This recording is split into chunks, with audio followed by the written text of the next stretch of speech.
Reçois de moi, Seigneur. Reçois de moi le parfum, la beauté de ton nom.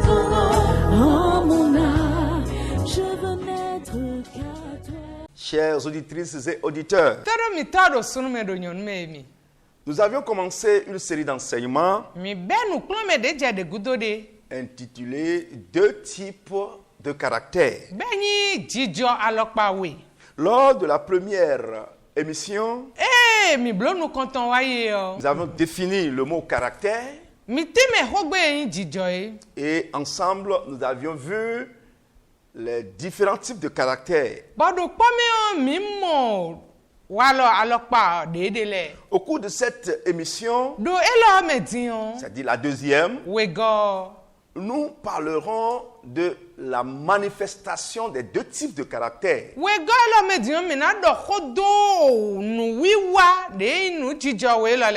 Et en tirer des leçons. Notre texte est tiré de 1 Samuel chapitre 25.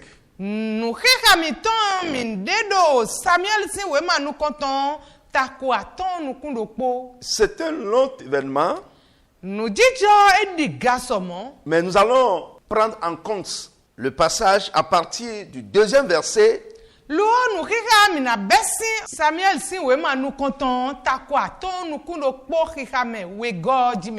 jusqu'au verset 38. Puisque c'est un long passage, nous serons en train de piocher chaque partie et expliquer.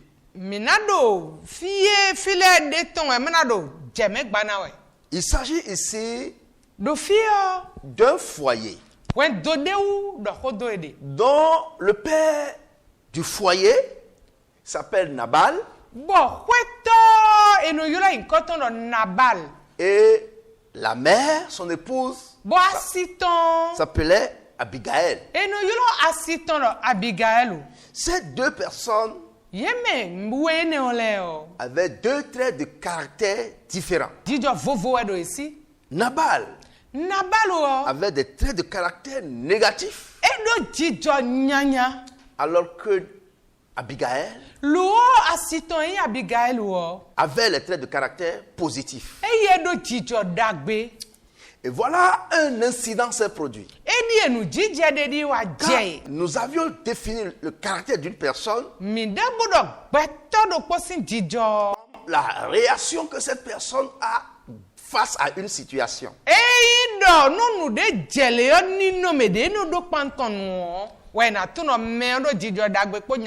Il y a une situation dans ce foyer. Je lis le verset 2. Il y avait à Moab un homme fort riche, possédant des biens à Carmel. Il avait 3000 brebis et 1000 chèvres. Et il se trouvait à Carmel pour tondre ses brebis. Le nom de cet homme était Nabal. Et sa femme s'appelait Abigail.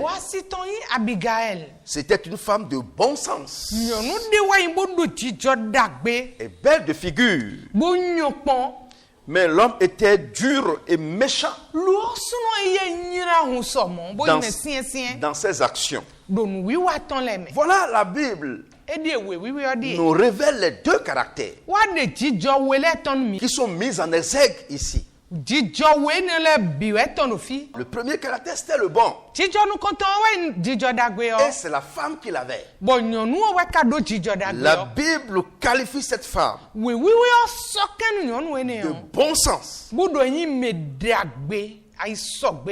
Or, son époux est méchant dans ses actions. Voilà, nous avons ici les deux types de caractères.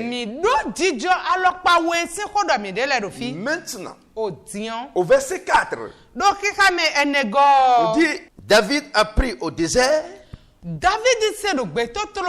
que Nabal tondait ses brebis. Il envoya vers lui 10 jeunes gens auxquels il dit: montez à Carmel et allez auprès de Nabal. Vous le saluerez en mon nom. Et vous lui parlerez ainsi: pour la vie, sois en paix. Et que la paix soit avec ta maison et tout ce qui t'appartient. Et maintenant, j'ai appris que tu as des tondeurs. Oh, tes bergers ont été avec nous. Nous ne leur avons fait aucun outrage. Et rien ne leur a été enlevé pendant tout le temps qu'ils ont été à Carmel. Demande-le à tes serviteurs et ils te le diront. Que ces jeunes gens trouvent grâce à tes yeux. Puisque nous venons dans un jour de joie. Je te prie, à tes serviteurs et à ton fils David, ce qui se trouvera sous ta main. Voilà, bien-aimé, David qui envoya ces jeunes gens vers Nabal, car il voulait que Nabal lui donne quelque chose. Voilà comment les choses se présentent face à une situation. Comment réagissons-nous? Nabal n'attendait pas cette visite.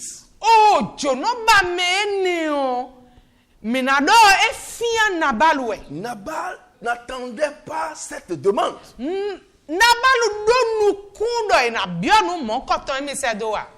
David demanda cela avec respect.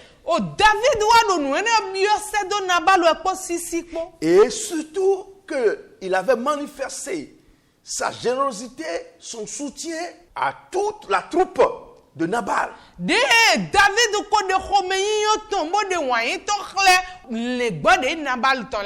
Alors David voulait que Nabal soit reconnaissant de ce qu'il lui a fait. Et il demanda même à Nabal de poser la question à ses serviteurs pour voir la manière dont ils ont vécu ensemble.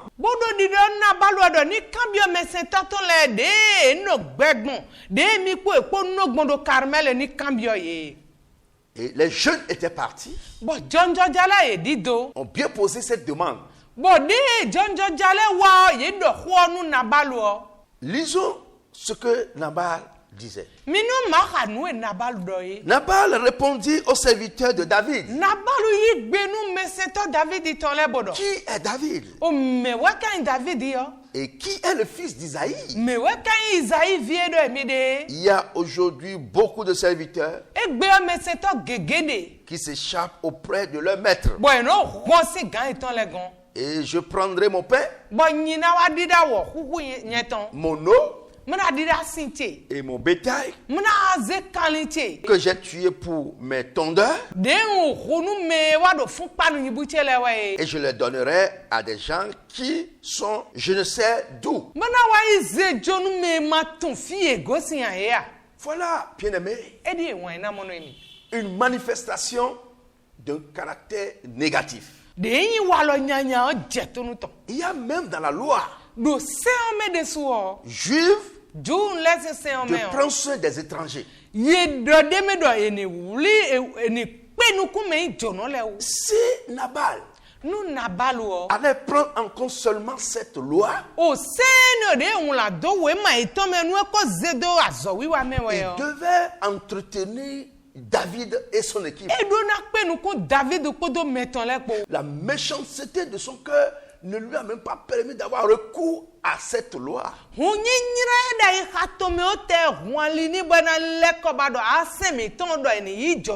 Mieux, David a demandé à Nabal de se renseigner auprès de ses serviteurs.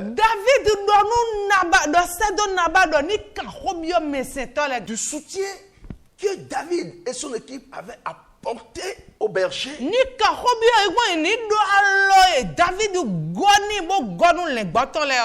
Ce cœur méchant ne prenait pas en compte tout cela. Quel est l'état de ton cœur, mon frère? Est-ce que c'est un cœur méchant? Cet homme comptait sur sa richesse et ignorait l'homme. Ce David que Dieu a choisi pour prendre le trône en Israël. Ce David qui a fait de grands exploits en terrassant Goliath pour libérer tout Israël. Ce David dont les femmes ont chanté, ont fait son éloge, et tout le monde sait déjà que David est sur la voie de devenir roi. Ce méchant ne prend pas en compte cette histoire jusqu'à dire qui est David? Qui est David? Il ne prend plus en compte des réalités d'Israël. La loi juive ne lui disait rien. Le cœur de reconnaissance n'y est pas. Les réalités historiques, l'histoire du pays ne l'avait même pas amené à la raison.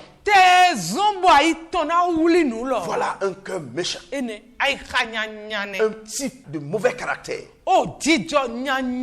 Beaucoup avec ce cœur ne veulent plus écouter la parole de Dieu aujourd'hui. Beaucoup de personnes avec ce cœur ne sont plus sensibles à leur prochain. Beaucoup de personnes de ce type de caractère ne prend même plus en compte du retour du Seigneur. Les réalités des choses qui se passent aujourd'hui dans l'église ne les préoccupent pas à cause de cette méchanceté du cœur.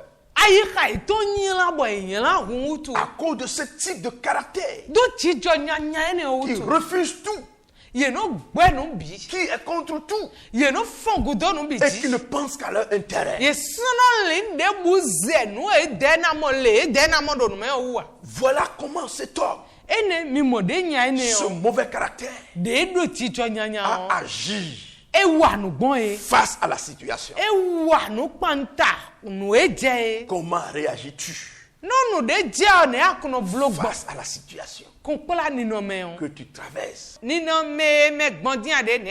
Comment réagis-tu dans tout ce qui se passe autour de toi? Dans l'église, dans ta famille, dans ton entreprise. Est-ce que ta conscience te parle? Est-ce que les principes qui régissent ta société, tu arrives à les mettre en pratique? Voilà cet homme qui a mal agi. Nous continuons. On dit, les gens de David repoussaient chemin et redirent à leur arrivée toutes ces paroles à David.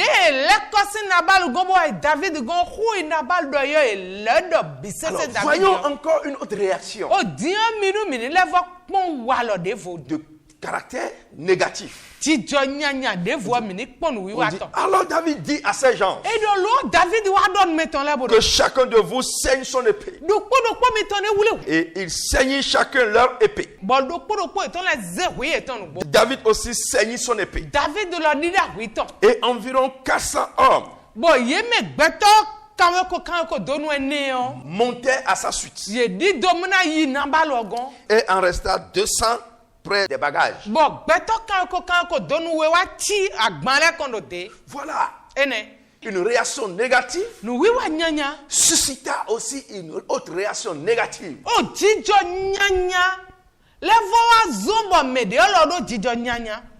Voilà, David veut saccager toute la famille.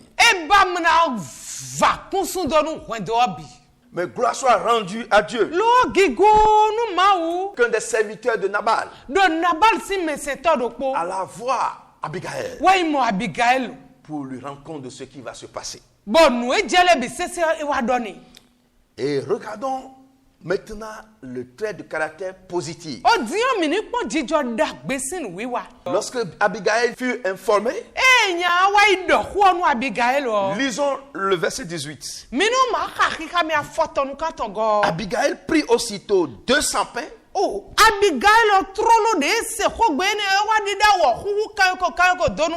Deux outres de vin,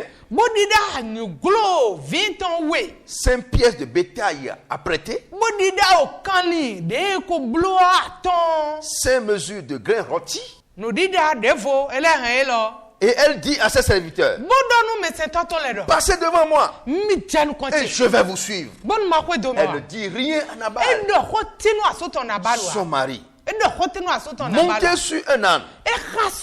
Abigail, avec tout ce qu'elle a préparé, elle alla à la rencontre de David. Voilà un type de caractère positif qui se manifeste. Or, David était en chemin pour aller détruire les biens et toute la famille de Nabal. Le bon caractère, le bon sens d'Abigail l'amena à les rencontrer David. Lorsque Abigail aperçut David, elle descendit rapidement de là, tomba sur sa face en présence de David et se prosterna contre terre. Puis, se jetant à ses pieds, elle dit, à moi la faute. Mon Seigneur, permets à ta servante de parler à tes oreilles. Et écoute les paroles de ta servante. Voilà la voix qui exprime le bon caractère. Que mon Seigneur ne prenne pas garde à ce méchant homme, à Nabal, car il est comme son nom. Nabal est son nom. Et il y a chez lui de la folie. Et moi, ta servante, je n'ai pas vu ces gens que mon Seigneur a envoyé. Maintenant, mon Seigneur, aussi vrai que l'Éternel est vivant et que ton âme est vivante, c'est l'Éternel qui t'a empêché de répandre le sang et qui a retenu ta main. Cette femme, ayant le bon caractère, arrive à convaincre David, à supplier David, et jusqu'à ce que David dit à Abigail, béni soit l'Éternel, le Dieu d'Israël, qui t'a envoyé aujourd'hui à ma rencontre. Béni soit ton bon sens. Béni sois-tu, Toi qui m'as empêché en ce jour de répandre le sang. Oui, mais et qui a retenu ma main. Oui, mais car l'Éternel, le Dieu d'Israël, qui m'a empêché de te faire du mal, est vivant. Bien-aimé dans le Seigneur, voilà les deux types de caractère. Nabal exprimait le type de caractère négatif. Et voilà les conséquences. Si ce n'était pas ce bon caractère qu'avait Abigail, David allait détruire toute sa famille et tous ses biens. Mais le bon caractère d'Abigail a non seulement sauvé sa famille, mais aussi empêché David de pécher. Toutes ces choses se sont passées. La Bible dit, au verset 38, environ 10 jours après ces événements, l'Éternel frappa Nabal et il mourut. Bien-aimé dans le Seigneur, nous devons travailler pour que le fruit de l'esprit domine notre vie, afin que ces mauvais caractères que parfois nous prenons comme des qualités soient dissipées par la puissance du Saint-Esprit. L'Éternel frappa Nabal. La Bible n'a pas dit la raison. Mais si nous lions l'événement à sa mort, nous pourrons en tirer la conclusion. Loin de l'Éternel. Voilà ce que cet homme dit de lui. Qui est David? Qui est fils d'Isaïe? Sachons parler. Il n'y a pas de petit serviteur de Dieu. Il n'y a pas de petit serviteur de Dieu. Celui qui porte le nom de Dieu. Celui qui reçoit l'onction de Dieu. Quel que soit son âge, mérite respect. Mérite respect. Mérite respect. Que le Seigneur nous garde et qu'il nous instruise. Soyez bénis. Amen. Nous allons prier. Seigneur, merci pour ce moment que nous venons de passer en ta présence. Nous avions vu à travers cet enseignement les deux types de caractères. Comment chacun Dieu se manifeste et les conséquences. Seigneur, pardonne-nous. Notre Dieu, pardonne-nous. Nous te demandons de nous assister afin que ces mauvais caractères disparaissent et que de bons caractères nous possèdent pour marcher avec toi. Merci Père, au nom de Jésus. Amen. Rien n'est plus beau que ton nom. Rien n'est plus saint que le sang du pardon. Je veux n'être qu'à toi, Jésus mon roi. Alors reçois de moi, Seigneur, reçois de moi le parfum, la beauté de ton nom. Oh.